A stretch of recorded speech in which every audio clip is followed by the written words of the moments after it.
I'm having a good day, too. It was called No Collusion, No Obstruction.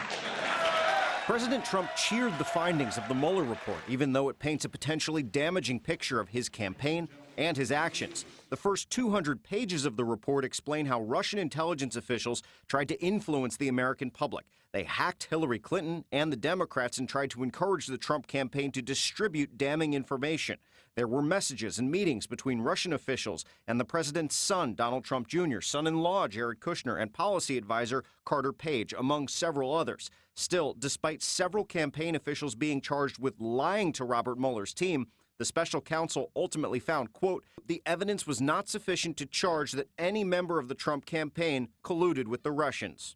There is a lot in this report that is damaging. The second half of the report lays out the potentially illegal ways President Trump himself may have interfered with the Russia investigation.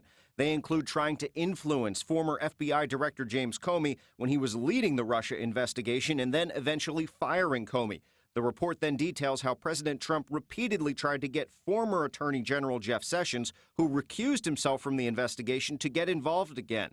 At one point, he told Sessions he thought Mueller would be the end of his presidency. Still, current Attorney General William Barr thought the president's actions were not criminal. During a news conference this morning, he lauded the president's cooperation with investigators despite the stress of the investigation.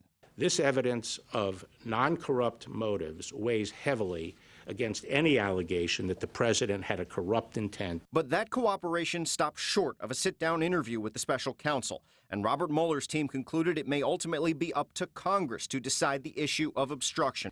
That is why I have formally requested that the special counsel Mueller testify before the House Judiciary Committee as soon as possible so we can get some answers to these critical questions. And we haven't even touched on the redactions in the report just yet. They were redacted because of grand jury material, intelligence sources and methods, current investigations, and the privacy and interests of third parties. And while select members of Congress in both parties will be able to see a less redacted version of the report, Democrats, especially those running for president, say that's not good enough and the whole unredacted report needs to be out there. Live in the newsroom, Henry Rossoff, Pix 11 News. All right, Henry, thank you.